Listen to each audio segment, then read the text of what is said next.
Nous avons découvert dans le diaporama précédent comment calculer une multiplication posée, c'est-à-dire une multiplication en colonne.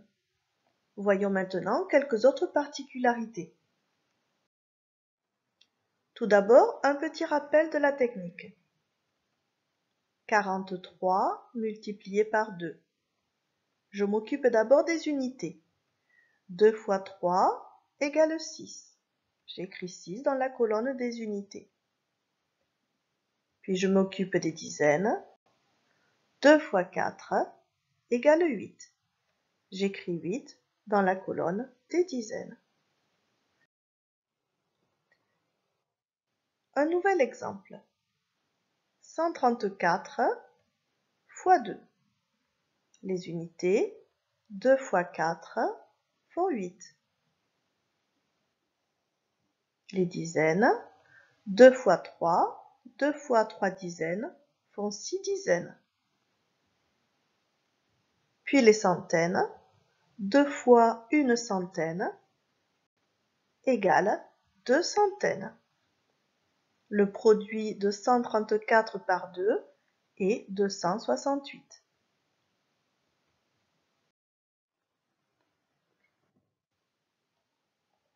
Une particularité supplémentaire. 32 fois 4. Les unités, 4 fois 2 unités égale 8 unités. Les dizaines, 4 fois 3 dizaines égale 12 dizaines. 12 dizaines, donc on a fabriqué une nouvelle centaine. Le produit de 32 fois 4 est 128. 21 fois 5.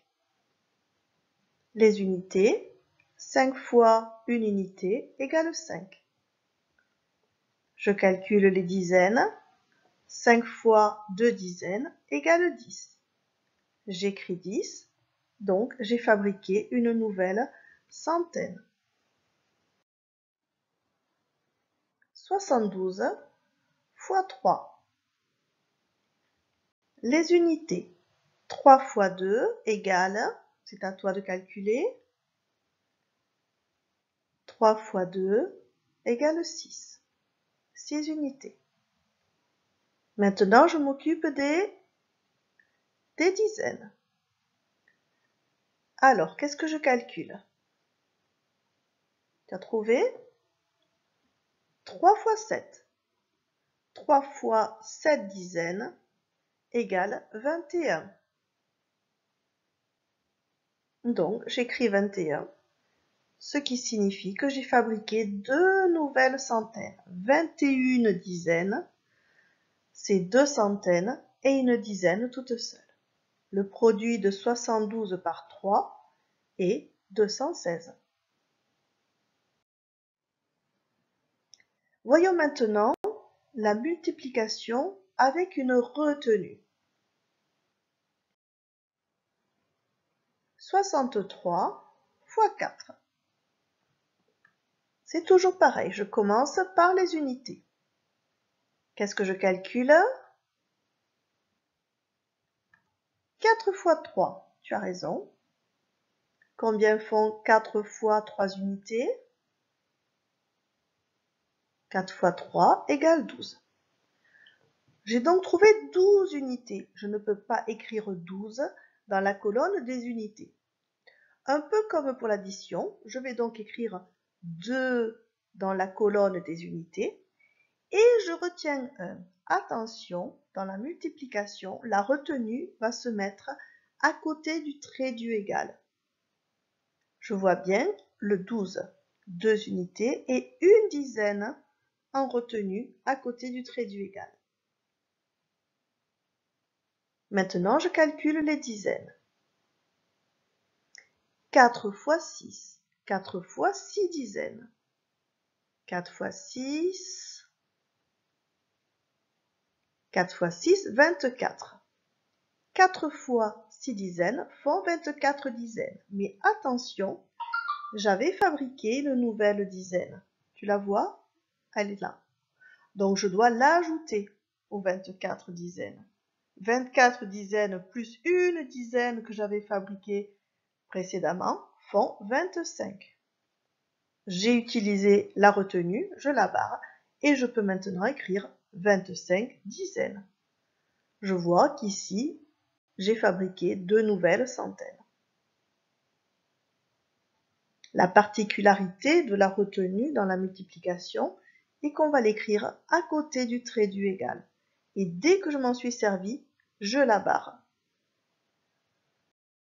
Un autre exemple.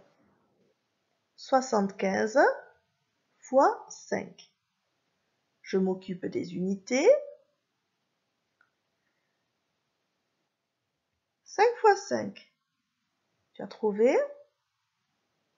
5 fois 5 égale 25. J'ai trouvé donc 25 unités. Je ne peux pas écrire 25 dans la colonne des unités.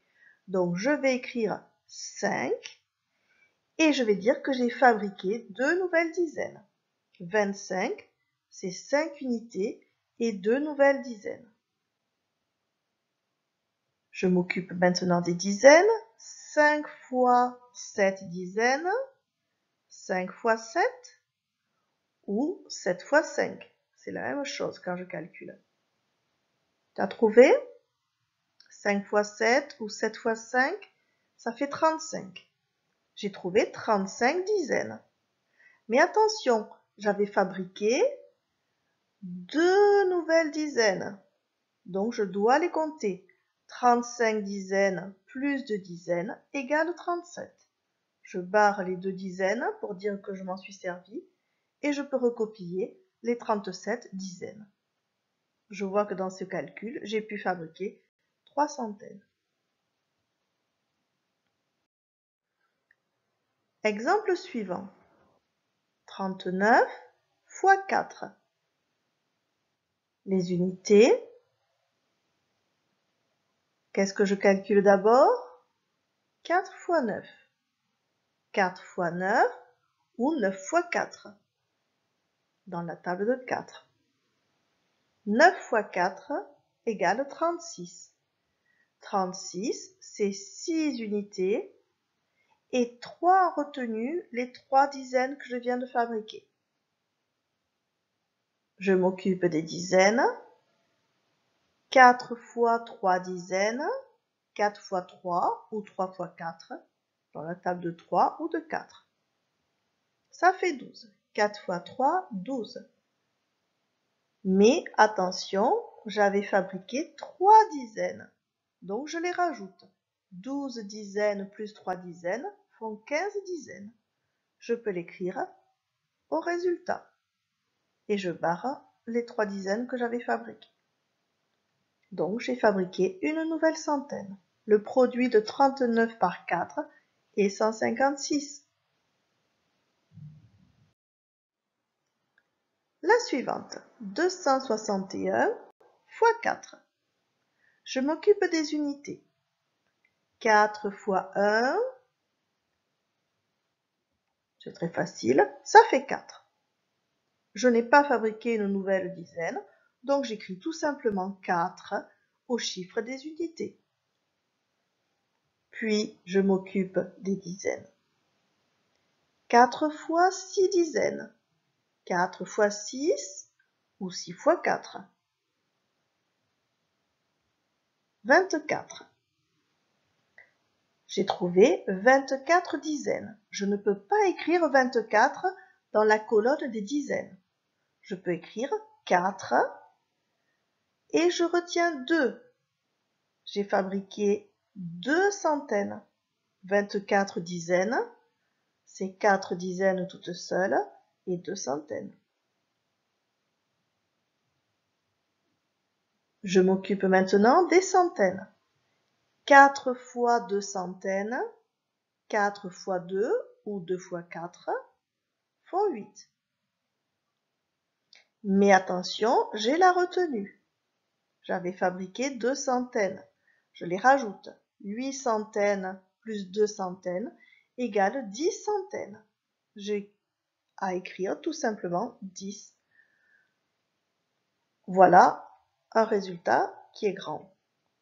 1044. Encore un dernier exemple. 725 fois 3. Les unités. 3 fois 5 ou 5 fois 3, ça fait 15. J'écris 5 au chiffre des unités. J'ai fabriqué une nouvelle dizaine. Les dizaines. 3 fois 2 dizaines. 3 fois 2 égale 6. Je n'oublie pas de compter ma retenue. 6 dizaines plus une dizaine de retenue font 7 dizaines. J'écris 7 au chiffre des dizaines. Je pense à barrer ma retenue parce que je l'ai utilisée. Je m'occupe des centaines. 3 fois 7 centaines. 3 fois 7 centaines font 21. J'écris 21, un chiffre dans chaque colonne. Réponse, le produit de 725 par 3 est 2175. Il nous reste un dernier exemple. Parfois, il peut y avoir besoin dans le calcul de plusieurs retenues. Mais le principe reste toujours le même. 286 fois 5. Les unités. 6 fois 5, 5 fois 6, 5 fois 6 unités, ça fait 30. J'écris 0 au chiffre des unités et je retiens 3 car j'ai fabriqué 3 nouvelles dizaines. Je m'occupe des dizaines. 5 fois 8 dizaines, 5 fois 8 ou 8 fois 5 font 40. J'ai fabriqué 40 dizaines. Mais je ne dois pas oublier les 3 dizaines de retenue. 40 dizaines plus 3 dizaines font 43. J'écris 3 au chiffre des dizaines et je mets 4 en retenue puisque j'ai trouvé 43. 43 dizaines, c'est 3 dizaines toutes seules et 4 centaines puisque j'ai 40 dizaines. Je m'occupe maintenant des centaines. 5 fois 2 centaines ou 2 fois 5 font 10. Mais j'avais fabriqué 4 dizaines, je les rajoute. 10 centaines, pardon. 10 centaines plus 4 centaines font 14 centaines. Je l'écris. J'ai trouvé 1430. Le produit de 286 par 5 est 1430. Voilà, nous avons tout expliqué. Tu peux regarder ce diaporama plusieurs fois pour bien comprendre la démarche. Et ensuite, eh bien, il faut s'entraîner. Il faut penser surtout à chaque fois à barrer les retenues lorsque je m'en suis servi pour savoir toujours où j'en suis. Allez, c'est à toi.